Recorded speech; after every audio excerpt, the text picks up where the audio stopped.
Olá pessoal, começando mais um episódio aqui do nosso BorbaCast, The BorbaCast, e hoje eu estou recebendo aqui mais uma vez, já fizemos 2 episódios aí do podcast, né? O Marcelo Ferla, jornalista, que vai falar sobre discos que foram lançados em 1986. São listas, agora temos vários aniversários, né? Discos que fazem 20 anos, 25, 30, 40, 50. Então, a cada ano tem uma leva de discos de aniversário. Então, a gente escolheu para esse um grupo de discos de um ano que foi muito fértil para a música pop, né, em geral, que foi o ano de 1986, tanto estrangeiro quanto nacional. Então, a gente escolheu alguns, não são todos, evidentemente, né? Porque é muita coisa, mas a gente vai fazer uma repassada aí nesses discos que foram lançados em 86. Eu separei também aqui algumas coisas que aconteciam no mundo em 86, mas antes de entrar nessa questão dos discos, primeiramente, bem-vindo, Marcelo, mais uma vez aqui ao podcast. Fala, Mauro, sempre um prazer, mas a primeira vez ao vivo em cores também, né? Maravilha. E agora com imagem. Com imagem. Eu tô com uma camisa preto e branco aqui, devia vir colorido, devia vir com uma camisa da Holanda laranja, mas eu vi com uma da Alemanha tradicional aqui, Beckenbauer e afins, 74, embora a gente vá falar de 86, porque, nem sei, por causa do Kraftwerk, talvez, né? Enfim, grandes bandas alemãs. Sim. Não, mas eu acho que tá bem assim, eu acho que é uma boa camiseta. E antes de entrarmos nos discos, o Ferla, tu agora trabalhou num projeto aí que foi bastante comentado, apareceu bastante nas redes sociais, né? Que é o filme Dreamer, feito com uma espécie de resgate assim do trabalho da ligação musical do Pedrinho Sirotsky com a música, né? E eu não sei se esse é um bom resumo do filme, mas aí tu pode nos explicar melhor, que teve locações fora do Brasil, a Flávia Moraes fez a parte de vídeo, né? Uma equipe boa aí, tu fez a parte de roteiro, né? De texto. Isso. Tá sendo, na verdade, um projeto muito legal, né? Mr. Dreamer, na verdade, a gente chamou Dreamer é um pouco da origem disso tudo, a gente tá falando de música, né? Dreamer é o clássico do Supertramp, do terceiro disco do Crime of the Century, que é de 73, e foi o tema do programa Transação, que foi um programa que o Pedrinho Sirotsky apresentava na TV Gaúcha, primeiro na Rádio Gaúcha, depois na Rádio Porto Alegre, depois, junto com isso, na TV Gaúcha. É um programa que substituía o Sábado Som, do teu amigo, do nosso amigo Nelson Mota, né? O Sábado Som, o Nelson Mota fazia o Sábado Som na Globo, e no Rio Grande do Sul, o Pedrinho apresentava, de alguma forma, o mesmo programa, fazia as cabeças, mas passava os mesmos clipes no primeiro momento, que era o Transação, né? O Transação foi muito influente para quem tem aí 40, 50, 60 anos, acho que todo mundo viu o Transação. Depois de ser um programa de 1 hora, no sábado, ele foi um quadro do Jornal do Almoço durante muito tempo, e era muito legal o Jornal do Almoço, aquele programa, o programa da família gaúcha, né? Com o Pedrinho, com ali 17, 18, 19 anos, cabeludo, falando do Led Zeppelin, enquanto a gente comia lá um arroz com feijão e bife, tava lá o Led Zeppelin, cara, meio-dia no Jornal do Almoço, era muito legal. Então o Pedrinho se tornou um cara muito influente durante 5 anos. Ele também foi um dos pioneiros, junto com o Cascalho, junto com o Gomes Grolho, de algo que a gente fez bastante, né, Mauro? Que foram as festas itinerantes pelo interior do estado. O Transação também foi uma festa itinerante por Porto Alegre e por todo o interior. E depois de 5 anos, o pai do Pedrinho, o Maurício Sirotsky, chegou para ele e disse: bom, agora está na hora de tu parar de brincar de ser artista e vem ajudar nos negócios da família. A RBS estava no momento de crescimento, né? O Pedro, então, interrompeu o seu sonho. Essa é a história do Mr. Dreamer. Interrompeu esse sonho, ficou durante 40 anos trabalhando em cargos corporativos da RBS, depois de projetos próprios do Pedro, que a gente brincou de hibernação, né? A gente transformou isso na hibernação, e agora o Pedro, com 64 anos, ele resolveu que ele quer voltar a trabalhar com música. Mas, enfim, fomos para Dublin, conhecemos uma garotada lá, que trabalha com música entre 18 e 22, 23 anos. Escolhemos um garoto, que é o Alan aqui, e o Pedro ficou durante uma semana com esse garoto falando sobre música, sobre o sonho da música, sobre novas tecnologias, como se relaciona, enfim, todo um processo de ficar com um cara completamente desconhecido, numa cidade completamente desconhecida, tentando entender qual é a relação, se um jovem como esse ainda ama música, como o Pedro armou lá atrás. Em resumo, é isso. O doc está disponível no Now e no Globoplay. Foi um trabalho muito legal de fazer. A gente está conversando sobre fazer uma continuação como série e vem outras coisas a partir daí, inclusive por quase que esse compromisso que o Pedro /Mr. Dreamer toma no doc de dizer que ele quer agora entender e ajudar de alguma forma os jovens a se relacionar com a música. E aí vem umas coisas pela frente. Então o Mr. Dreamer terminou o documentário, o docudrama, como a gente acabou transformando. Ele está no ar, como eu falei, ele está em streaming, né, no Globoplay, mas eu continuo trabalhando com algumas coisas nesse projeto, agora um projeto, o Mr. Dreamer, e vem algumas coisas bem legais pela frente, inclusive com algumas das pessoas que a gente vai falar aqui na sequência dos discos. Eu vou deixar aqui o site mrdreamer.net, o Instagram, @MrDreamer, para seguir lá novidades e drops e algumas histórias bem legais que a gente está trabalhando em torno do documentário, e tá de graça no Now e no Globoplay, repetindo aqui, fazendo o meu comercial, Mormota. Inclusive, quando tu estava lá em Dublin fazendo a história do filme, tu me mandou uma foto do Tim Lizzy, aliás, do cara do Tim Lizzy, né? O vocalista, o Philip Lynott. Exatamente. E tem uma estátua dele lá, né? Aí tu me mandou a foto da estátua. Estátua do Philip Lynott, tem estátua se não me engano, do Rory Gallagher, tem um monte de gente lá que tem estátuas pela cidade, e eles trabalham muito bem a tradição irlandesa de música, de Van Morrison, do U2, do Fontaines DC, que é mais novo. A gente foi lá um pouco por causa do Fontaines DC também, e é curioso também que quando a gente estava lá, a gente tentou entrar no show do Inhaler, que é do filho do Bono, só que não tinha mais ingresso. A gente até ia entrar no documentário também, se a gente conseguisse falar com eles, mas foi um pouco em cima da hora e não rolou. Mas essa tradição que Dublin tem com a música, eles sabem trabalhar muito bem. Seria muito legal que Porto Alegre tivesse, né? Eu me ressinto muito de muitas coisas daqui, e tem um nome especificamente de um artista porto-alegrense que nos deixou, infelizmente, há algum tempo, que eu não consigo entender, que não tem homenagem, que não tem o nome do viaduto ou da Mauá, que voltou a ser aquele... Da Mauá não, daquela Castelo Branco, sei lá. Que para mim legalidade. Da legalidade. Imagina, que é o Nico Nikolaevski, cara. O Nico é um gênio. Eu era amigo do Nico, frequentava a casa dele, vi ele compondo, escrevendo, tocando. É um cara absolutamente fora da curva. Eu estou falando de artista nacional, assim, sabe? Realmente, eu venero ele, assim, acho ele fantástico. Cara, sabe, não tem nada do Nico em Porto Alegre. Como assim? Não tem nada do Nico aqui. Sabe, não tem uma homenagem decente para ele, que deveria ter. É claro que a gente tem aí o Lupicínio, tem os roqueiros todos, né? Essa tradição inteira. Mas, enfim, gostaria muito que Porto Alegre entendesse, venerasse um pouquinho, venerasse mesmo, é essa a palavra, os seus grandes artistas, e são muitos, eu citei citei dois, mas, enfim, tem vários. Eu gostaria muito que a cidade tratasse os artistas como o Dublin trata, por exemplo, o Philip Lynott, do Tim Lizzy, o cara que o Mauro Borba fez um hit, pelo menos, na Ipanema, né? E que foi apelidado de Zoinho, por causa da capa do disco, né? É isso? Uma pena não ter o disco não agora tem, aqui. Né? Mas a gente pode botar a foto depois, a gente pode editar a foto aí. É que tem aquele disco solo dele, né? Old of Liberty, né? Old to Liberty, que é um clássico. Com a participação do Mark Knopfler na guitarra, que tocou muito na Ipanema, e tinha um folclore dentro da rádio, porque a Mary Mesari tinha medo daquela capa. Ela dizia que tinha medo do olhar dele, né?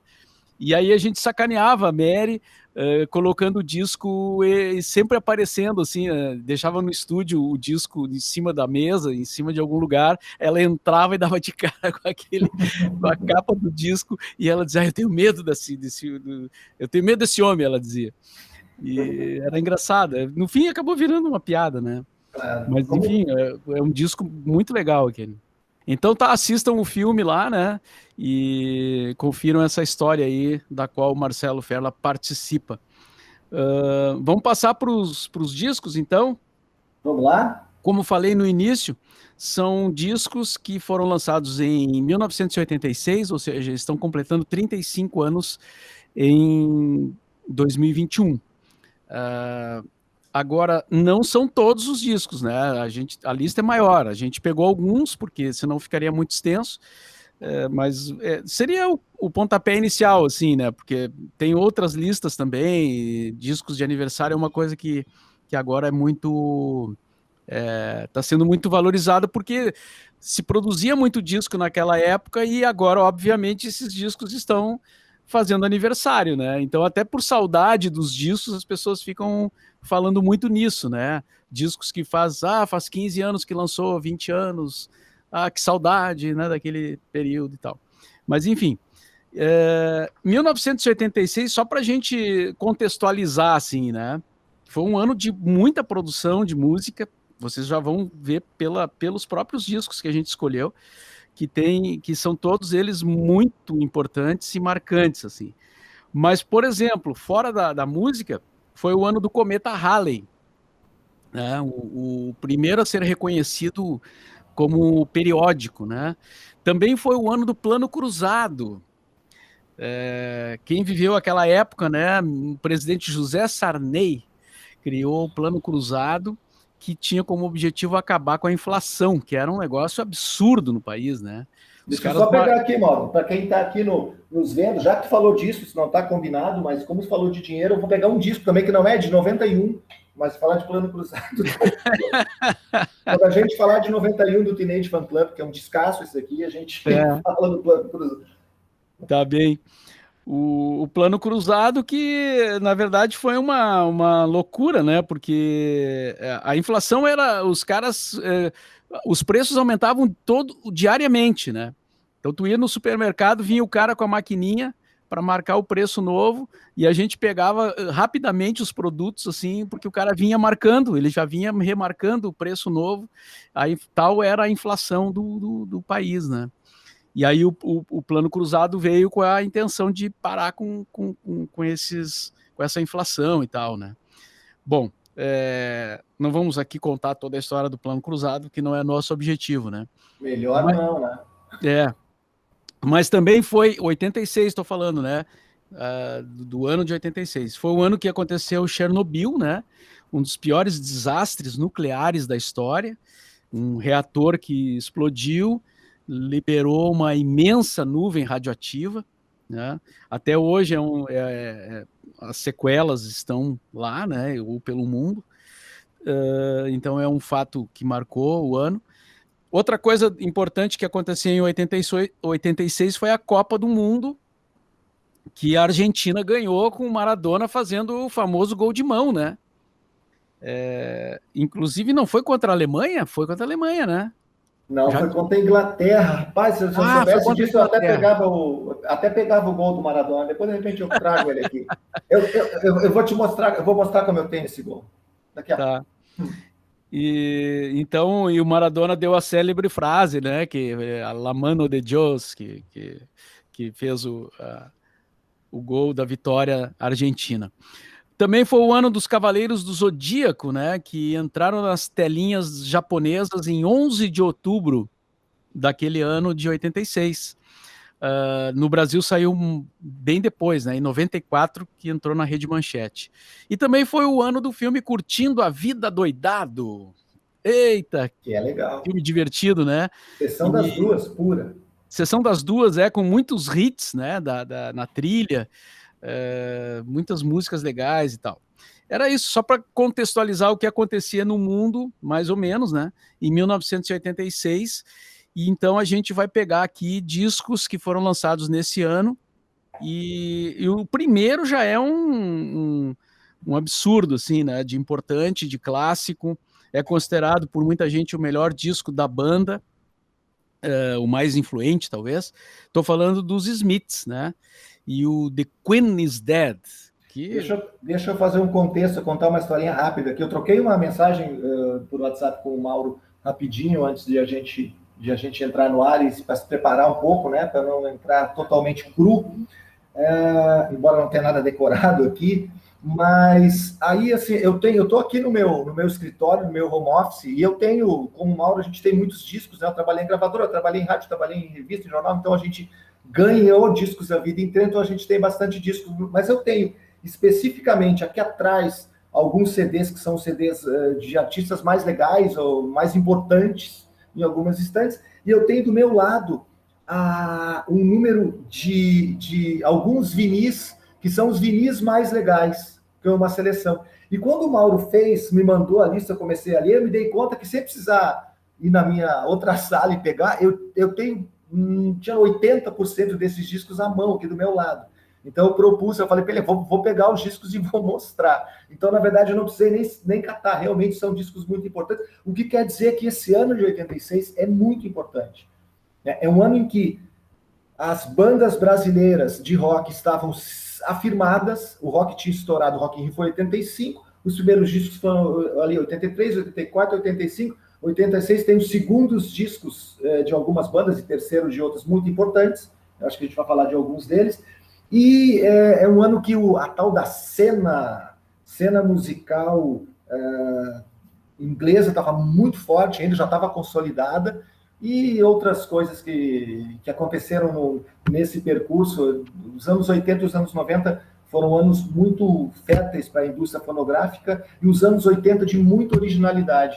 E o disco que o Mauro está falando, esse aqui, ó, esse fica legal para ver, Alain Delon na capa. Que era a cena de um filme, né? Essa foto é tirada de um filme. Clássico. Mas, enfim, e esse disco tem uma história muito interessante também. Ele ia se chamar Margaret na Guillotine. Margaret na Guilhotina, evidentemente por causa da Margaret Thatcher, para entender como naquele momento eles não eram esses caras, as opiniões políticas eram bem interessantes, né? E ele, na verdade, ele deveria ser lançado em 85. E a gente não estaria falando dele hoje. O que acontece é que eles já eram uma banda grande, a Rough Trade era um selo, não era uma grande gravadora, eles brigaram com a Rough Trade. Esse disco, a Rough Trade disse que eles queriam romper o contrato, a Rough Trade guardou o disco, escondeu, disse, não vamos romper o contrato, se lançar tem que ser conosco. Diz a lenda que eles tentaram roubar a master dos estúdios da Rough Trade, né? E em meio a esse imbróglio, o Andy Rourke estava loucaço de heroína, foi demitido da banda, o baixista, depois ele voltou, e um ano depois, aí o que acontece? Lançou The Boy of the Turning Side, que eu ouvi pela primeira vez no programa do Mauro Borba, na Rádio Ipanema, eu lembro o Mauro lançando no sábado à tarde, lançou o single, fez sucesso e parou, ficou só aquele single. Um ano depois, eles lançaram o Big Mouth Strikes Again, aí sim, como segundo single, mas aí na esteira, um mês depois, como acontecia naquela época, lançava uma música, trabalhava um mês nas rádios, um mês depois lançou o disco, o The Queen is Dead, que é uma pérola. Tem There's a Light That Never Goes Out também, que é muito hit, tem vários hits e é um disco estupendo, assim, você tem que ter um disco do Smith exatamente que é esse. Eu diria que talvez se tivesse que ter, quem gosta de rock, quer ter um grande disco dos anos 80, The Queen is Dead é o disco. Só para completar a informação ali, Marcelo, o filme é um filme francês, tá? Mas no Brasil ele ganhou o título em português de Terei o Direito de Matar? Era uma pergunta. O filme é de 64. E essa foto do Alain Delon, que tá na capa do disco, foi tirada desse filme, né? O Alain Delon concordou e tal, né? Que eles usassem, então foi bem tranquilo. E sobre o primeiro single ali, né, o The Boy with the Thorn in His Side, realmente foi o primeiro que chegou aqui em Porto Alegre antes do disco, né? Chegou um single que eu tenho ele aqui, inclusive. Eu acho que eu tenho, até estou procurando se eu tenho aqui à mão também. Ele tem só três músicas, eu acho, né? De um lado é o The Boy e do outro lado tem outras duas músicas. Isso. E quem lançou primeiro? Diga. Quem lançou primeiro na Ipanema foi o programa Maldita Hora, que tinha o Marcel Plácio, o Jimmy Joe, o Billy Acho que eram os três, não lembro se tinha mais alguém que Legal. fazia, que eles conseguiam coisas importadas e tal, né? E aí eles anunciaram que iam tocar os Smiths, e a gente já estava esperando os Smiths, né? A gente já ouvia Isso. falar, e não vinha, não vinha. É. E aí... Não, eu lembro que eu ouvi no teu programa, não lembrava, mas o Maldita Hora lançou muitas coisas, muitas coisas. Eu achei aqui, ó, é o Truman Capote na capa. O Smiths não colocava ninguém dele, e não eram eles nas capas dos singles. Era Elvis, era Sandy Shaw, e esse é com o Truman Capote. É sensacional essa foto, né? Escritor, né? Escritor no Brasil, porque também muda, tem o Rubber Ring e o Asleep no lado B, ó. E no lado A tem, aqui ó, lado B, e no lado A tem The Boy with the Turn in His Side. Grande clássico, né? Genial. Sem dúvida nenhuma. E, bom, e só para complementar, a música tem Some Girls Are Bigger Than Others, que é também, né, fantástica, e o There's a Light é uma música que eu sempre toco na Festa Boys ao longo dos anos, né, e as pessoas cantam junto, é uma maravilha, assim, é um hit, aquela hora de quando todo mundo já fica esperando, assim, né? É essa música e o Enjoy the Silence do Depeche, que as pessoas cantam a plenos pulmões, assim, tipo, a mil mesmo, né? Então é muito legal. Bom, acho que de Smiths era isso, né? Podemos passar para um outro nacional agora? Vamos lá. Deixa eu ver qual foi a lista que tu me mandou aqui. Acho que é Legião Urbana agora, né? É Smiths de novo, só que em português, né?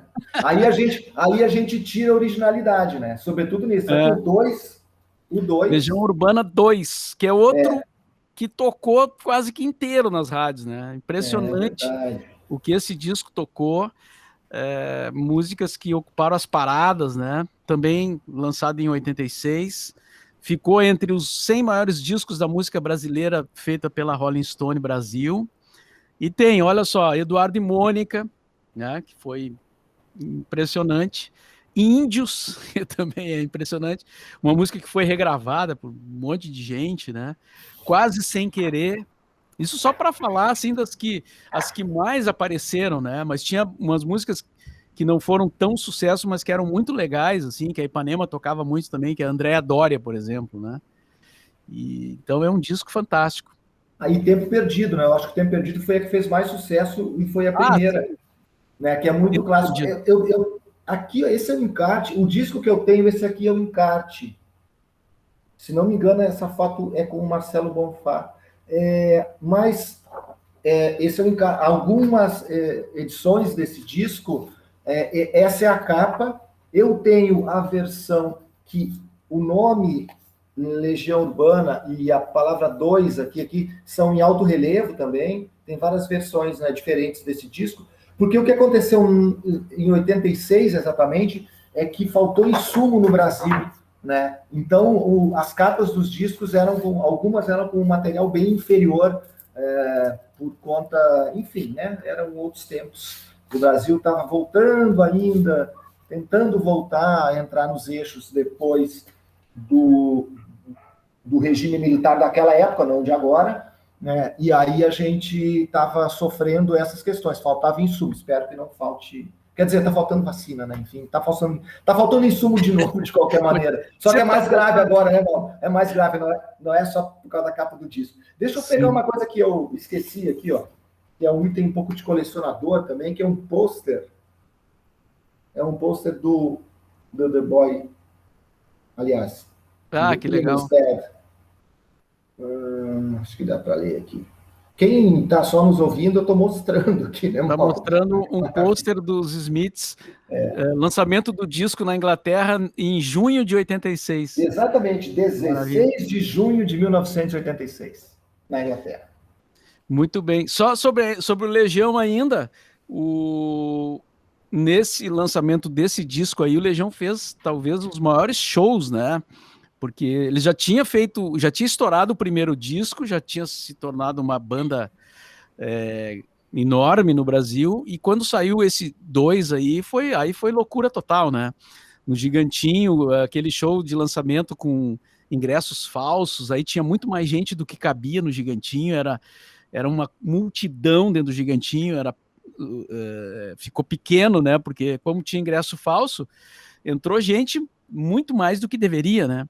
Então já começou assim a selvageria nos shows da Legião, né? Que depois acabaram trazendo um monte de problemas para a banda, né? Lá em Brasília teve aqueles incidentes com a polícia e aí o Renato Russo depois acabou parando de fazer show, né? Daí não queria mais fazer, enfim, é uma longa história assim. Mas Isso, 86 foi o ano que essas bandas realmente ficaram grandes. A gente fala, o primeiro disco da Legião, a gente lembra hoje de vários hits e tal, mas o ano mesmo do estouro foi 86. Né? Aí eles ficaram com outro tamanho, tanto que em 85 eles fizeram um show no Petrópolis Tênis Clube, eu acho que é o aniversário da Ipanema, me parece que tem um show da Legião, né? Era uma banda em crescimento, mas o estouro foi aqui, e aí sim, a gente teve uma ascensão absurda, só a RPM foi maior, e a gente teve ainda em 94 um show também no Gigantinho. Esse show eu trabalhei, eu tinha começado, acho que um dos primeiros shows que eu fiz pela Zero Hora, foi punk, foi complicado também, superlotação, ingresso as histórias se repetem nesse país, né, irmão?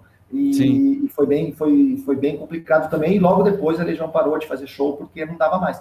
É curioso, né, como Legião e Beatles tem essa relação, estou comparando evidentemente as bandas, mas os Beatles também pararam de fazer show porque não dava, porque não se ouviam, né, eles sacaram que não tem como, nosso som, a gente só ouve as pessoas gritando, não tinha sistema de som para show decente naquele momento de Beatles, e com Legião Urbana a questão era a histeria e a falta de estrutura de fazer shows ainda no país, que perdurou durante um bom tempo. Sim. Bom, seguindo então com os discos que estão fazendo 35 anos, né, lançados em 1986, fazendo 35 anos agora em 2021, a gente volta agora para os estrangeiros e vem aí um grande hit, né, que é o Prince, o disco Parade, que tem o Kiss, que é até hoje a música mais famosa do Prince, né? Aquelas músicas que toca no barzinho, né? Que não pode faltar na festa, né? É impressionante o sucesso que essa música fez, mas o disco todo é muito bom, né? É o Prince ali na sua essência, um cara que tocava muito bem, tocava guitarra, cantava bem, impressionante a qualidade musical, né, do Prince que aparece já aí. Eu não preciso falar do tamanho da música black, né, no mundo, assim. A gente sabe que tem muita coisa inacreditável de lá, assim. Tem grandes artistas. Mas, assim, com exceção talvez de Miles Davis, que daí entra num particular, ou junto com Miles Davis, e eles têm um disco junto pirata, inclusive, que eu tenho, que é um Black Album pirata deles. Eu acho que o Prince é o maior artista da música black mundial, assim, maior do que todos os outros, mesmo, sabe? E eu sei que como eu falei, tem James Brown, tem Ray Charles, tem Stevie Wonder, é uma concorrência muito difícil. Mas o Prince cantava maravilhosamente bem, compunha espetacularmente bem, produzia inacreditavelmente bem, tocava todos os instrumentos com virtuose, era um grande artista de palco, dançava maravilhoso. Cara, o cara é demais, a imagem dele é maravilhosa. Esse disco Kiss, que foi, a música Kiss foi primeiro na Top 100, na Billboard, né, na grande parada mundial, e esse disco é uma trilha sonora, as pessoas até, do filme Under the Cherry Moon. Aí uma coisa que o Prince não fazia muito bem, porque Under the Cherry Moon é um filme agridoce ali, meia bomba, assim como Purple Rain, é legal de ver e tal, mas a historinha é meio boba, assim, o Prince vira o grande herói, mas como músico, eu acho absolutamente inigualável, assim. O Prince é um cara que eu venero demais. E Kiss é, de fato, uma música espetacular. Inclusive, no disco aqui na edição brasileira tem isso, a trilha sonora do The Cherry Moon. A edição brasileira, mas está escrito em inglês, curiosamente, né?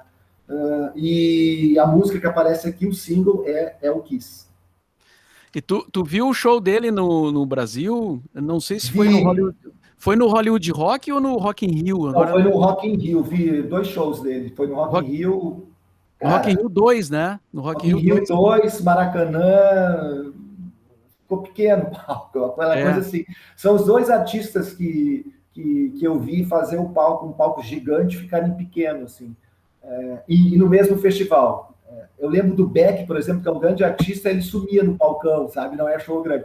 Eu vi o Neil Young com a banda, com o Crazy Horse, tocar no Rock in Rio, e parece que eles estavam tocando na garagem de casa. Parecia que estava no Opinião, vendo o show pequenininho, sabe? Cara a cara, assim. Genial. E o Prince, cara. O Prince, assim, ele era grande em todos os sentidos. Só... E pequeno, né? Porém pequeno. Né? Não, perdão, Perdão, atenção. Uma pena que o Prince tocou muito tarde, né? O show dele rolou já na madrugada, assim, né? E a galera já tava meio cansada, assim. E aí ele se referiu a isso no show, né? Ele disse, eu acho que vocês estão meio cansados e tal, porque eu acho que ele esperava uma receptividade maior, assim. Mas o show foi fantástico, assim. Foi ali que eu parei para ver, assim, o guitarrista que ele era, né? Eu não me dava conta, porque nos discos não sabe se é o cara mesmo que tá tocando ou não é e tal, né? Não prestava muita atenção nisso. Mas no show, quando ele tocava e a gente via ele tocando, eu disse, caramba, meu, é o cara mesmo que faz aquilo. Então eu fiquei bem impressionado, assim. A correção é essa, a minha, que ele era grande em quase tudo, menos na altura, né? Menos na altura dele, né? Fala 1,58 m, eu acho que é mais ou menos isso. Bueno, vamos em frente. Vamos passar para outro nacional, vamos alternando, né? Assim. Vamos lá. E agora vem o Paralamas Selvagem, que é o terceiro disco da banda, né? O terceiro disco de estúdio. Eles já tinham invadido o Brasil com o Passo do Louie, já tinha, que era o segundo disco, e esse já era o terceiro, né? Também entrou na lista dos 100 melhores discos da música brasileira da Rolling Stone Brasil, na 39ª posição. E é um disco que trouxe a regravação do Você, do Tim Maia, e que foi um grande sucesso, assim, né, porque a música já era muito conhecida. A novidade, uma parceria com o Gilberto Gil, né? Começa o Herbert a se envolver com a música popular brasileira ali, e o grande sucesso que é Alagados, né? Que foi o grande hit, assim, dos Paralamas, de todos os tempos, assim, um dos grandes hits, né? Que o Talking Heads plagiou depois o Nothing But Flowers, né? Tamanha influência. Esse disco, Mauro, eu vou mostrar aqui a capa de novo, é igual. Pega o Nothing But Flowers e o Alagados, é a mesma música. O irmão do Bi aqui na capa, o irmão do Bi Ribeiro, uma foto de acampamento do cara. Esse disco é muito importante. É o terceiro disco do Paralamas? Mas na verdade é o primeiro do Paralamas. Porque o primeiro disco tinha uma mistureba ali, mais de rock, eles estavam aprendendo a tocar, inclusive. O segundo disco fez muito sucesso, que é o Passo do Louie, é um disco de ska, é um disco muito chupado também, de Madness, de Selecta, das bandas de ska, a banda ali se afirmando, mas esse é o disco que o Paralamas começou a mostrar que era a grande banda original e autoral dos anos 80, o do rock brasileiro daquele período, mais do que todas as outras, na minha opinião. Esse disco é tão legal que ele, na verdade, é o disco dos anos 90, embora seja de 86, porque ele caberia nos anos 90. Aí tem uma história de contexto que é importante, né, Mauro? Naquele momento, o Brasil estava tentando se inserir no mundo, depois da ditadura. Então a gente consumia de tudo, consumia tudo que pudesse. Era um momento que a gente viu o leste europeu passar por isso mais um pouquinho depois, né? Então, e se tinha muito preconceito indo com a coisa do rock. Aí quem era roqueiro era roqueiro e gostava daquilo. O Paralamas era uma grande banda de rock e ele quebrou, ele deu no meio de todo mundo nesse momento, sobretudo porque esse é um ano de grandes discos de rock, como Legião Urbana, como RPM, como Ira. E ele fez um disco que tinha música brasileira. O Alagados é uma música brasileira, uma levada totalmente brasileira. Ele regravou Tim Maia. E a gente tem que lembrar que o Tim Maia estava meio esquecido naquele momento ali. Não era, você era um hit, mas o Tim Maia e o Jorge Ben foi recuperado nesse século, sabe? O Jorge Ben era um cara esquecido um pouco em determinado momento no país. E o Paralamas fez a gente ver... Quem gostava de rock, quem estava aprendendo com rock, que é o seguinte, não, peraí, Não é só rock que é legal. Então, eu acho que esse disco é muito importante para abrir a cabeça. Para mim, ele foi muito importante nesse sentido, né? De ouvir música brasileira, de entender as misturas. E quando a gente fala de mistura, a gente não está falando da década de 80, a gente está falando da década de 90. Né? E não por acaso, o Paralamas foi uma das bandas que entendeu a grande banda brasileira dos 90, que foi o Chico Science e a Nação Zumbi, que era uma banda que fez muito sucesso, fazia muito sucesso no exterior, que o Paralamas puxou para abrir shows deles, mas que no Brasil era uma banda de culto, a gente adorava, mas não era uma grande, nunca foi uma banda popular. O Chico Science apareceu na Globo, no Jornal Nacional, no dia que ele morreu. Num acidente que os caras... O que é isso? Como tem tanta gente no enterro desse cara, entendeu? Então, e nesse sentido, o Paralamas, e esse disco é muito importante, depois tem outros discos muito legais deles. Gosto demais dessa banda e acho importante a gente ter esse contexto, sabe? De quanto o Selvagem abriu a cabeça da gente que estava gostando de rock, mas que, de alguma forma, até porque o rock é um pouco assim, era induzido a achar que só rock que era legal. Certo. Seguindo, então, a nossa lista aqui, agora a gente vai para um outro grande hit do pop dançante mundial, né? Estou falando do Pet Shop Boys e o disco Please, que tocou a exaustão em várias versões, né? Principalmente o Western Girls, né? Que é talvez o maior sucesso deles, né? Talvez dê para discutir isso, mas sem dúvida está entre as 3, 4 músicas mais tocadas do Pet Shop Boys, que por sinal veio a Porto Alegre, né? Veio fazer show no Gigantinho. Faz pouco tempo. Eu vi eles, não sei se foi no Gigantinho, eu acho que ele veio mais de uma vez, na verdade. Ele veio no Pepsi on Stage, esse show eu vi faz uns 2 ou 3 anos. Eu acho que ele tinha vindo no Gigantinho antes, eu não estava aqui. Sim. E eu vi ele, é curioso, a gente não combinou isso, né? O Mauro um pouquinho antes, disse, vamos revezar, né? E esse discurso que eu fiz do rock é mais ou menos o que eu queria falar sobre Pet Shop Boys. Esse disco de 86, naquele momento, e esse é um dos méritos do Mauro Borba, comunicador, locutor, radialista, na Ipanema, de não ter preconceito. A Meli também não tinha. Na verdade, a Ipanema como um todo começou, tinha essas pessoas naquele momento. Mas o fato de ser zero preconceituoso e de tocar, por exemplo, Western Girls e de tocar o Pet Shop Boys. Porque havia muito preconceito nesse momento. Basicamente, e sem meias palavras. Assim, o Pet Shop Boys, muita gente não gostava, muita gente do rock, sobretudo porque era uma banda de viado. A história é meio essa, assim, cara, é ridículo, né? Ainda bem que a gente está passando por esses absurdos. E esse disco é um disco de pop espetacular. É o Please, é o primeiro Pet Shop Boys. Eles têm uma discografia absurda, muito legal. Até hoje, eles continuam fazendo bons discos.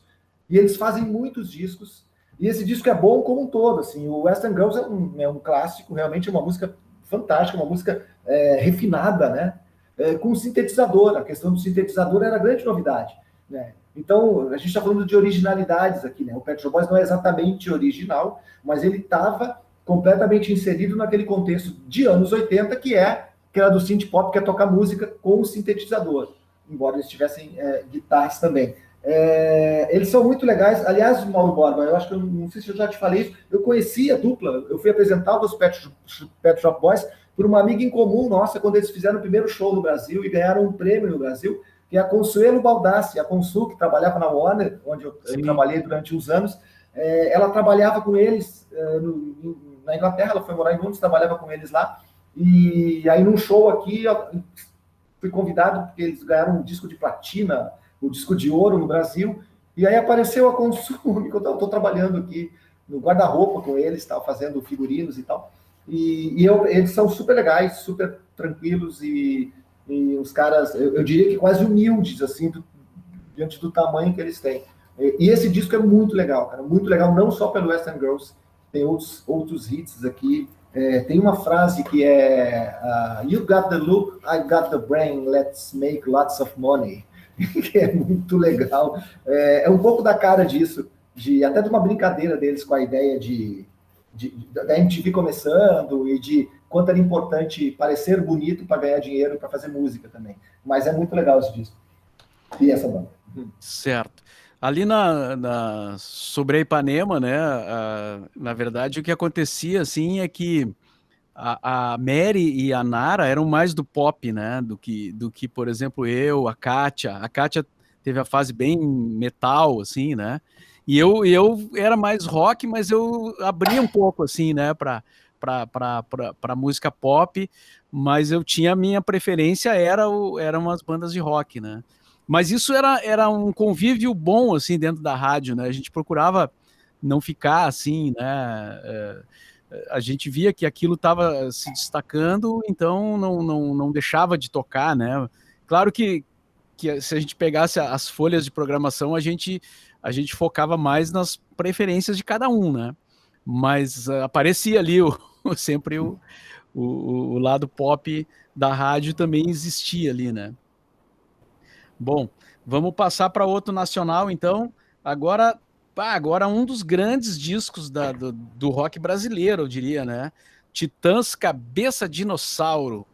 Titãs saindo de um período difícil, né? Eles tinham feito aquele disco televisão que não funcionou. Eles reclamavam que a gravadora não trabalhou direito e tal. Eles estavam muito brabos, assim, né? E aí teve a prisão, né? Do Belotto e do Arnaldo Antunes. Os dois foram presos, né? Só que o Arnaldo acho que ficou mais tempo, assim, teve mais problemas, né? E eles estavam muito contra o mundo todo, assim, né? Contra a imprensa, contra a gravadora. E aí fizeram um disco e colocaram tudo nesse disco, né? Foi legal porque mostrou um outro Titãs, né? Que surgiu muito como uma banda pop, assim, com temas mais leves, o som mais leve. E nesse eles vieram destruindo, né? Foi uma coisa. Era o momento, né? Era o Zeitgeist, mas era o momento de que uma banda de rock poderia ousar um pouco mais, porque o rock já estava consolidado. Por isso que é legal, né? O segundo ou terceiro disco, vamos com tudo. Assim, eu peguei aqui, para quem é do Sul, aqui na contracapa que eu estou mostrando aqui, selinho da Pop Som, né? Pop Som, os discos que eu comprei. E eu estou mostrando aqui. Esse disco, o televisão foi produzido pelo Lulu Santos, que definitivamente não era um produtor, né? Um grande guitarrista, um grande músico, mas não era um grande produtor. Então, e era uma colcha de retalhos, assim como o primeiro disco do Titãs, né? E são 8, né? E a gente sabe, eu conheço bem os Titãs, a maneira de compor, as dificuldades, as brigas. A questão Arnaldo Antunes e Tony Belotto durante um momento foi bem complicada, porque um deles teria dito que o outro também estava usando, então teve uma heroína, foi uma questão bem complicada. E sim, eles despejaram tudo num disco que, além de ser um disco, tem a música porrada, ser um disco porrada, é um disco muito legal, é um disco que tem muita influência do Gang of Four, aliás, é produzido pelo Liminha, não é um disco, o Titãs também não foi a banda mais original do mundo, porque tinha muitas influências, o Gang of Four é uma delas, eu acho que é a mais próxima, assim. Mas é um disco que além, ele tem muito clássico, e assim, ele tem uma música como o Uca era uma música que as crianças gostavam, sabe? Então era um disco muito legal, a rádio de rock tinha música para tocar, ele podiam tocar música no Globo de Ouro, ou na Globo, no programa, não sei de quem que era na época. Era legal isso, assim, eu acho que é um disco que, apesar da radicalidade, ele também tem uma certa amplitude, assim. Deixa eu ver aqui o que a gente tem de música. A gente tem Homem Primata, que foi muito clássico. A gente tem o quê? Que é um funk. Que é o lado do Arnaldo Antunes ali, né? Exato, tem o que é um pop. Aí tem igreja, polícia, porrada, bichos escrotos. E aí tem a coisa do palavrão, né? Bichos escrotos tinha palavrão, assim, que era uma coisa que não se usava, puderam usar ali. Foi um momento muito legal, assim, foi como a gente está falando de reminiscências aqui.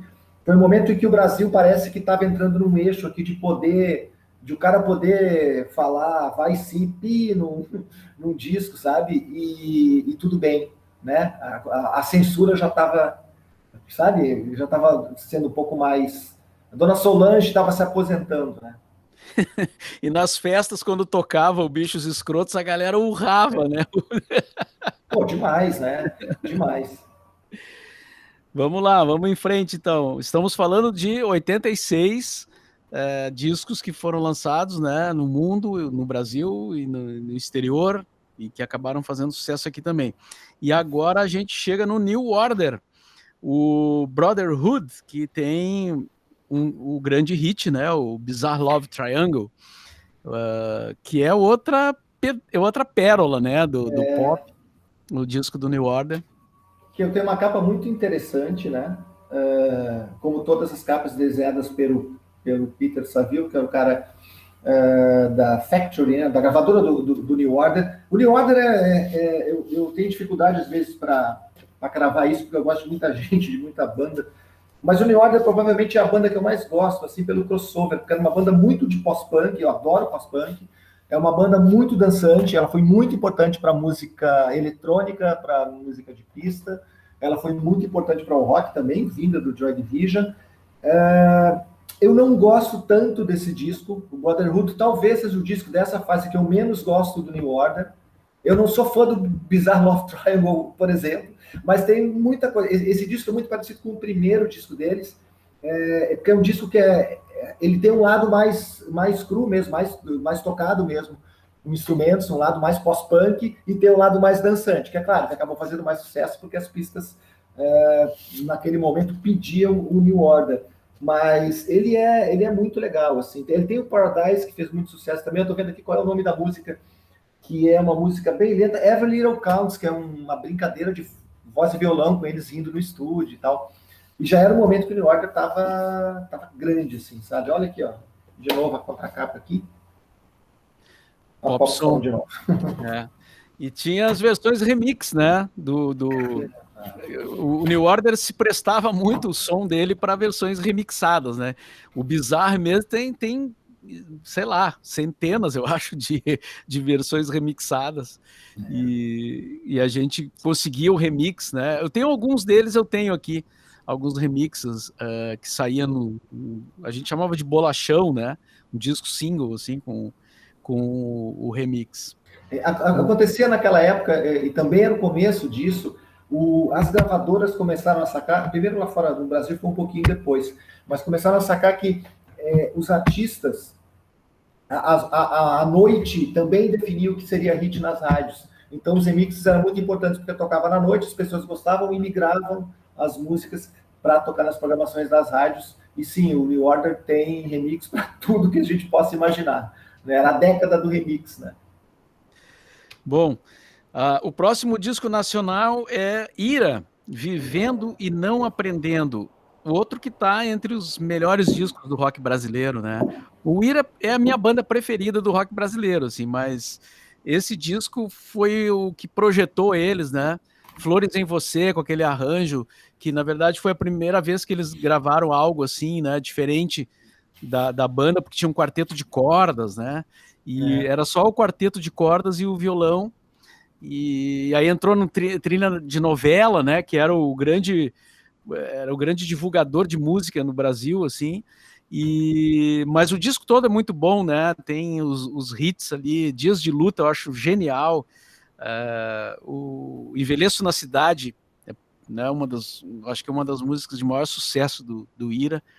E a gente acompanhou de perto eles, assim, né? O Scandurra teve uma relação muito próxima com a gente, né? De vir aqui, depois fez show solo e tal, né? Daí teve a briga com o Nazi, o empresário, mas aí voltaram, então é uma banda que realmente assim, a banda paulista, né? Uma banda de rock paulista. O Ira é uma banda muito querida, de fato, assim, eles são muito legais. De novo, não é uma banda original, né? O próprio Flores em Você, que foi a música que fez eles estourarem em função da novela, é muito parecido com o Smithers Jones, do The Jam, mas era um momento de aprendizado também, né? Era um momento, como eu falei, assim, o que vinha lá fora, o que se fazia lá fora, se queria fazer aqui, era uma ânsia da juventude, assim, eu quero me inserir na globalização, eu sou do mundo agora, não estou mais preso aqui embaixo das botinas. Então, então, algumas músicas de fato são bem parecidas, assim. Mas assim, o Scandurra é um virtuoso na guitarra canhoto, não tocava com as cordas invertidas, muito criativo até hoje. O Nazi é um cantor muito legal, tinha muita atitude. O Nazi foi um dos caras que foi muito importante para o hip hop brasileiro.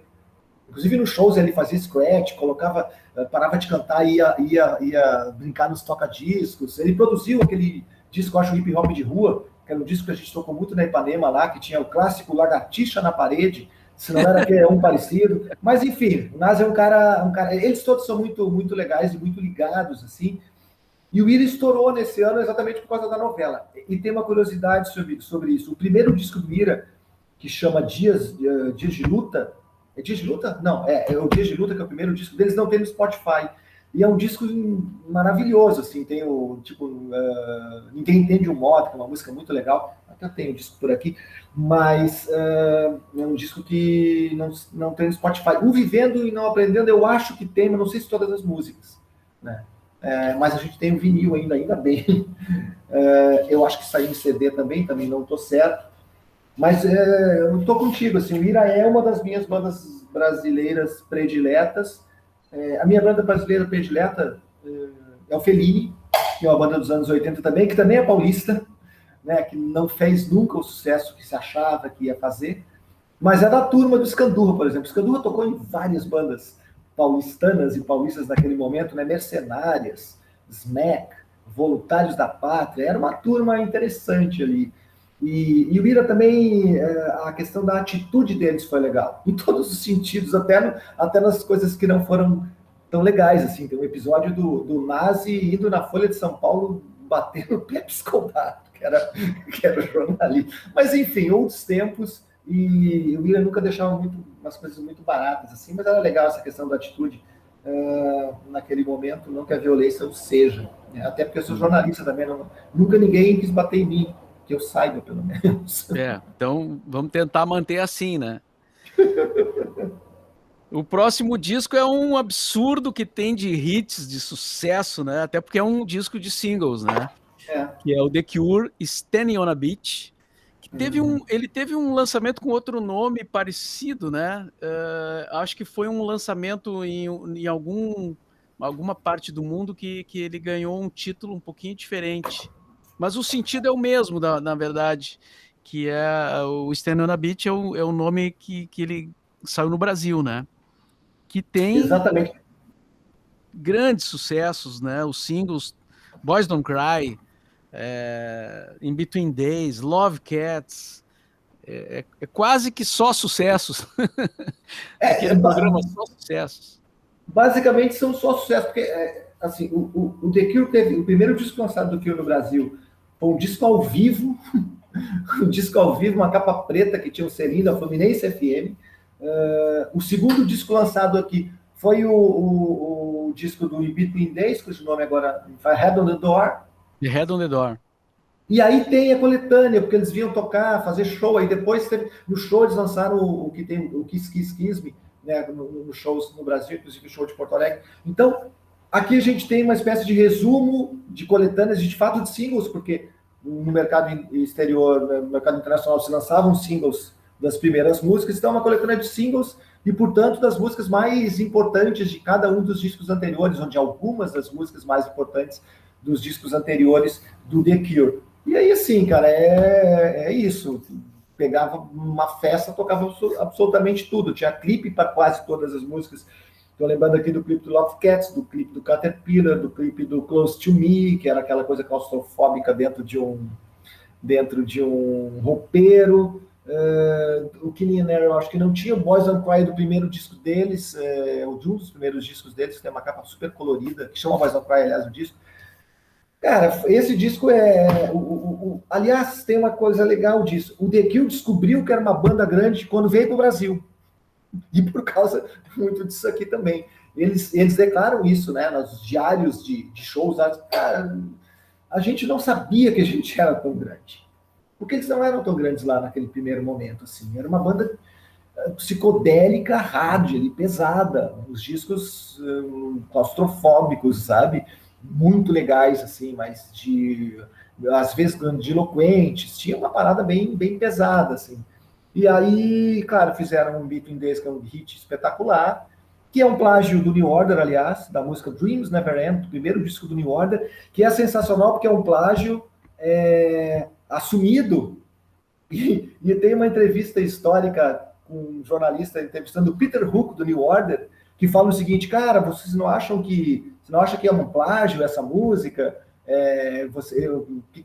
Perguntou o que ele achava disso. Ele disse, cara, se o The Cure tivesse ideia de quantas linhas de baixo eu plagiei deles, eles plagiariam muito mais a gente. Então tá tudo certo, né? Tá tudo em casa. Tudo em casa. E assim, já que, né, The Cure, os shows do The Cure em Porto Alegre, os 2 shows no Gigantinho, trilotado, para usar um termo bem gaúcho, foram, eu diria que, definidores da Porto Alegre dos anos 80, daquela década, assim, sabe? Eu acho que foi talvez o momento mais emblemático do que era a cidade naquele período ali, né? São shows absolutamente inesquecíveis em todos os sentidos. Certo. Seguindo a nossa lista, então, agora um nacional, RPM Rádio Pirata ao vivo, que era uma banda também, foi a banda de maior sucesso, né, do rock brasileiro, do pop rock brasileiro, e desse disco saiu mais um hit que não estava nos outros discos deles, porque não era deles a música, né, que eles tocaram num show em Porto Alegre, gravado em Porto Alegre, London, London, do Caetano Veloso, né? Exatamente. Eu não tenho esse disco ao vivo, eu tenho o original aqui, o RPM, o primeiro, o Rádio Pirata, né, que não é ao vivo, evidentemente. O RPM foi a banda do tecnopop brasileiro, né? Aquele momento o tecnopop era muito importante. Eu, inclusive, por conta do Mr. Dreamer, tenho falado, não conhecia, nunca tinha essa relação, mas tenho falado seguidamente com o Paulo Ricardo, que gostou muito do documentário e tal, e a gente está conversando sobre algumas possibilidades, e a gente falou muito sobre isso. Ele era muito fã do Duran Duran, por exemplo, né? Ele morou em Londres nos anos 80 e conheceu lá o Tecnopop, o Synth Pop, como chamava lá, veio para o Brasil, o Schiavone, tecladista, compositor e tal, acabou fazendo isso. Então ele introduziu no Brasil um pouco do Tecnopop para o grande público, que é muito importante. A gente fala de Depeche Mode, né? Fala do Pet Shop Boys, fala do New Order, fala dessas bandas todas dessa linhagem. O RPM é essa tradução para o Brasil.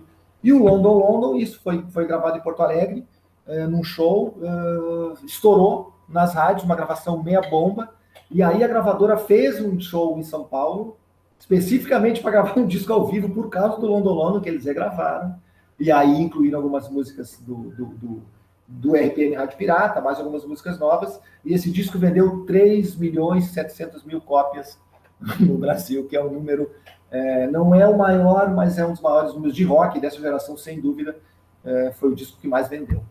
Certo. O RPM foi uma loucura, né? Eles varreram o Brasil, né? Para usar uma expressão assim, porque o sucesso foi uma coisa incrível, né? Bom, seguindo aqui, o próximo estrangeiro da lista é Siouxsie and the Banshees. Falamos do The Cure, né? Siouxsie, Inglaterra, já surgindo ali no final dos anos 70, né? Ela já começa a aparecer, 78, por ali, mas assim, nos 80 é que ela realmente, né, se insere no mercado mundial, com aquele visual, né, dark punk, as Siouxsie and the Banshees, e o disco que está fazendo 35 anos é o Tinderbox, que trouxe Cities in Dust, que foi uma música que tocou muito, né? Muito sucesso. O Morrissey que nos perdoe, mas a rainha dos anos 80 é a Siouxsie and the Banshees, cara, sem dúvida nenhuma. Não, sem dúvida nenhuma. Ela é espetacular, ela vem da cena do CBGBs de Nova York, lá do pós-punk, depois tem ali um flerte com a música psicodélica, depois fica um pouco mais pop, mas tem uma carreira espetacular, espetacular. E esse disco ele fez muito sucesso, assim, ela foi se tornar mega só em 91, isso eu estava pesquisando, eu também não sabia, com o Kiss Them For Me, aquela música que também foi hit, mas assim, mainstream, né, dos anos, mas ela foi crescendo, evidentemente, sempre reconhecida, sempre com um grande público, e esse disco, a diferença dele é que eles têm um guitarrista novo, que é o Carl Ruters, que entrou para tocar no Siouxsie and the Banshees do Tinderbox. O guitarrista sempre mudava, tinha o Buddy, o Severin e a Siouxsie, que sempre tocaram na banda, o guitarrista mudava. Mas aí, como curiosidade, foram guitarristas, a gente falou do The Cure, né? O Robert Smith, que foi guitarrista no Hyena, naquele disco, ele toca lá a versão, o Dear Prudence, ele que toca a guitarra, inclusive aparece no clipe. E quem foi guitarrista da Susan the Bench também foi o Sid Vicious, que não tocava nada, mas enfim, né? Ela tem uma carreira esplendorosa, e eu acho assim que junto com a Patti Smith, só que a Patti Smith virou mais o lado mais intelectual, assim, ela é o grande nome que surgiu daquela cena do CBGBs que tem também o Talking Heads, e tem o Ramones, né? É uma cena muito importante do lugar emblemático de Nova York, que virou emblemático para o mundo. O Talking Heads já vem aí na lista, mas agora passando para um nacional, alternando, né? Já falamos no RPM, o Capital Inicial, primeiro disco, também está fazendo 35 anos. O primeiro LP, digamos assim, né?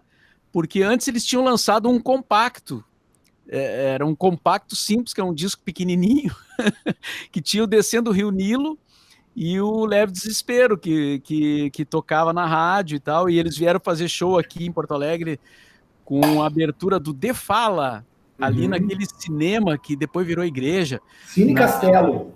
No Cine Castelo, ali na Zenha. É verdade, uma grande noite, né? O De Fala e o Capital, na época ainda só com aquele disquinho, depois saiu o LP, que está fazendo 35 anos também. Exatamente. Fazendo o crossover aqui, o Cine Castelo, onde tinha os programas de auditório do Maurício Sirotes, que a gente começou falando do Mr. Dreamer, né? Que descobriu naquele momento Elis Regina, imagina aí, anos depois, eu também fui nesse show, de Fala e o Capital Inicial. Na verdade, cara, o Capital Inicial era legal mesmo no compacto, né? O Leve Desespero e o Descendo do Rio Nilo, o Rio Nilo eram muito legais. Muito legais. O Leve Desespero tá aqui, como tu falou. Esse disco tem uma música urbana que estourou, porque era trilha de novela da Globo, era abertura de novela. Esse disco ainda eu acho legal, assim. De resto, eu acho que a banda foi uma banda um pouco, digamos que, diluída, embora eu reconheça. Eles são os caras legais, são esforçados, mas assim, eu acho que é uma banda inferior ao nível das maiores bandas brasileiras, mas tem boas músicas. E tem uma coisa muito legal que é a perseverança, né? O Capital também continua, né? O Capital durante muito tempo continuou tocando, fazendo shows e gravando discos e tentando estar inserido nos processos, assim, né? Isso é uma coisa legal deles, mas é uma banda aquém dessas outras bandas, eu acho que a gente até tá tratando aqui. Embora o compacto fosse muito legal, né? Desespero e Descendo o Rio Nilo são muito bons, eu ouço até hoje. Mas é que o Dinho é um cara, como é que se diz? Ele é um cara que está resistindo, né? Porque ele teve Covid, ele teve H1N1, ele caiu do palco, ele teve dengue. Cara, impressionante.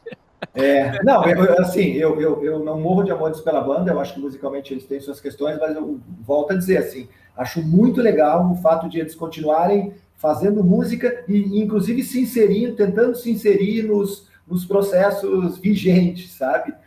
Continuando fazendo rock. E o Dinho é um cara que tem uma coisa legal, assim, ele sempre foi um defensor ferrenho do rock, ele sempre dizia o seguinte, acho um absurdo dizer que o Brasil não tem rock.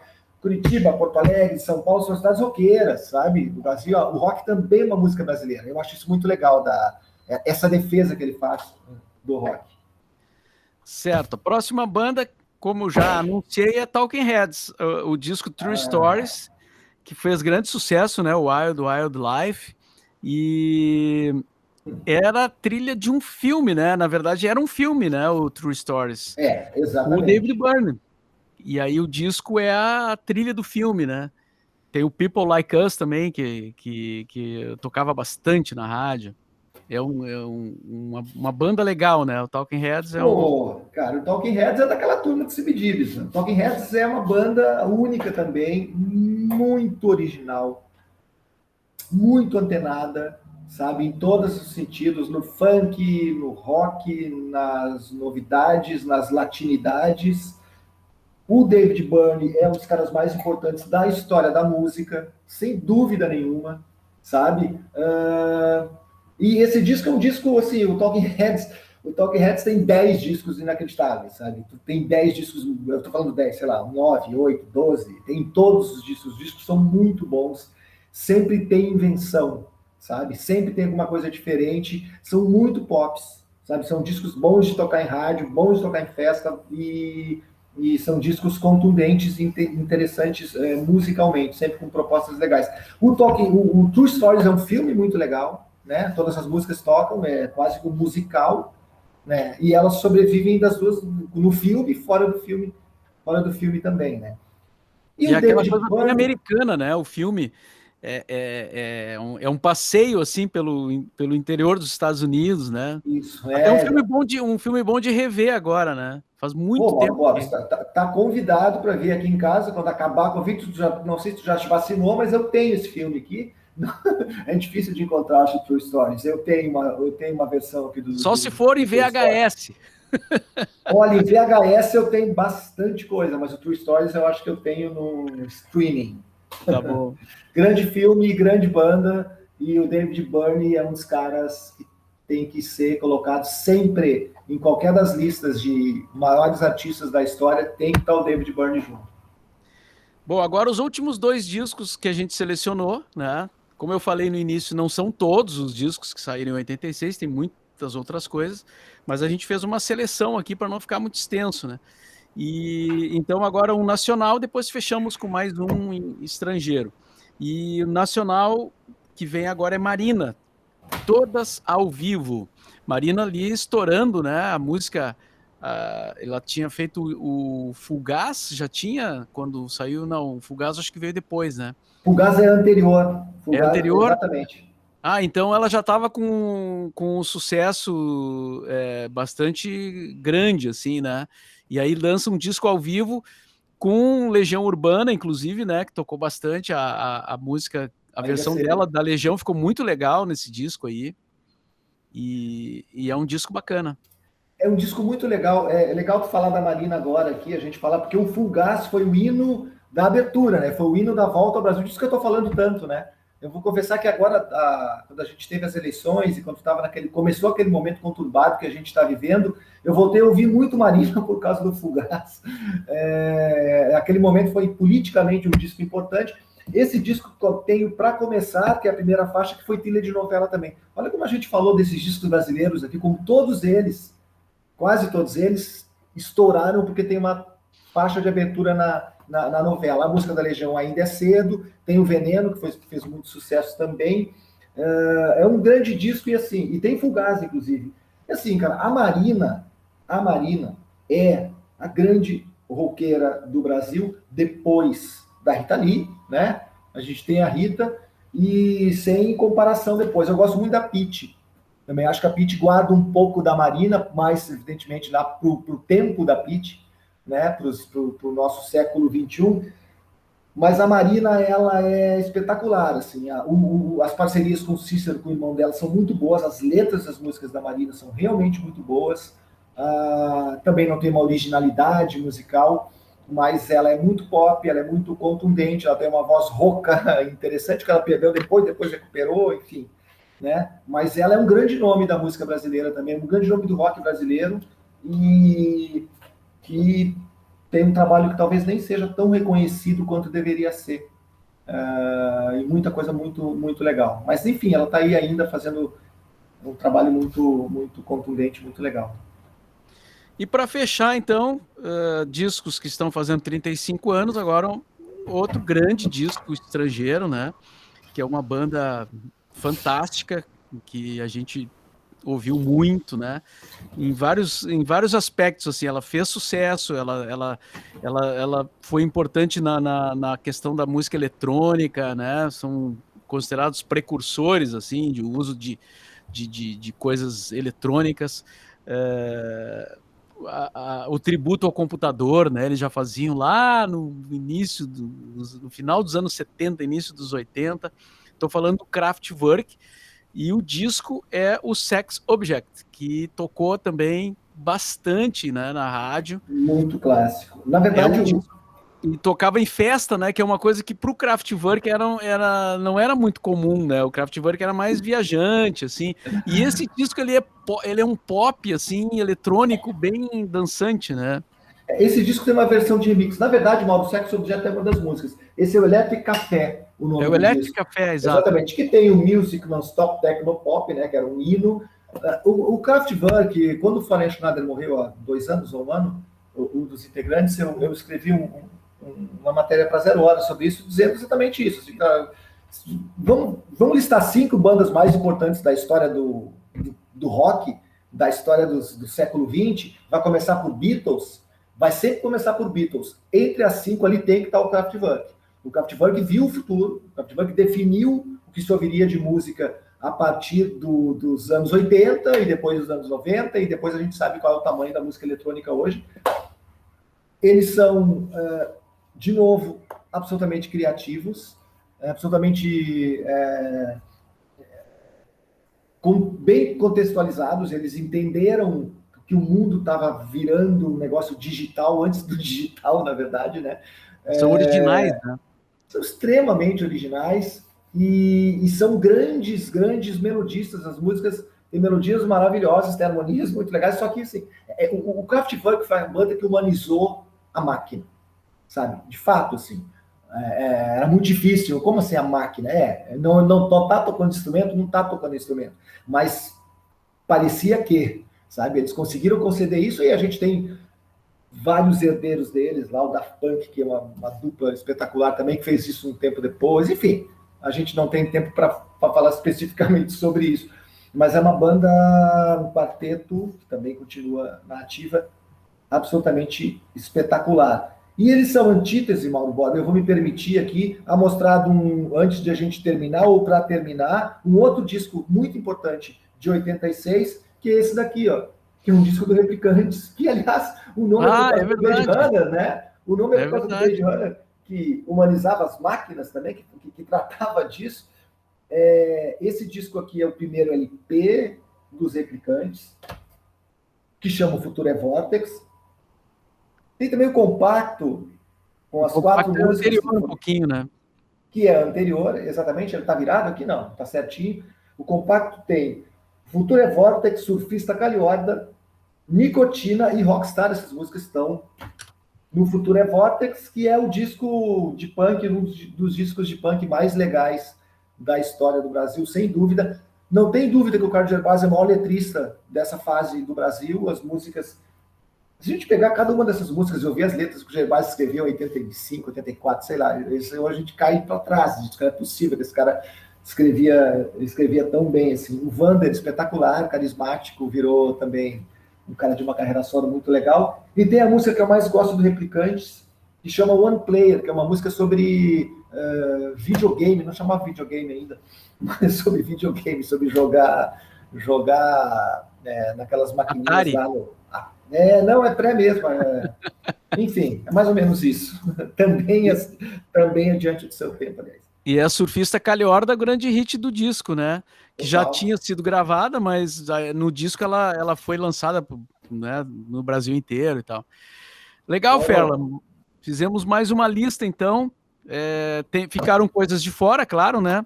Mas acho que a gente já deu aí um bom apanhado aí de discos que estão fazendo 35 anos. Depois voltamos com uma outra lista, com outros discos de aniversário, porque o que não falta é disco bom agora de aniversário. Total, a gente pode... Não, é isso, cara, é demais, é muito legal poder falar sobre isso e, sobretudo, poder contextualizar, né, que eu acho que é o mais importante. A gente está falando para pessoas muito diferentes, tem gente que sabe exatamente o que significa cada uma dessas músicas, ou dessas capas, ou desses discos, mas tem muita gente que ficou no limbo, assim, né, desse tipo de informação e, sobretudo, do contexto, né? Como eu sempre falo, assim, a música, mais do que a experiência, o contexto, inclusive, faz com que alguns discos que pareçam que não são tão legais hoje tenham sido tão importantes e tão legais no momento que foram lançados. É bom demais poder falar sobre isso. Legal, obrigado aí por essa participação mais uma vez. E para fechar, deixo o recado aqui para o pessoal. É legal se inscrever no canal, né, para receber ali as informações. Dá para acessar também pelo The BorbaCast, no site The BorbaCast, vocês encontram lá todos os episódios anteriores, né? Então dá para assistir as coisas também que já estão arquivadas lá, tanto em vídeo quanto em áudio nas plataformas, ou na plataforma da sua preferência. Era isso então, o BorbaCast fica por aqui, voltamos na semana que vem. Valeu, Ferla, até mais.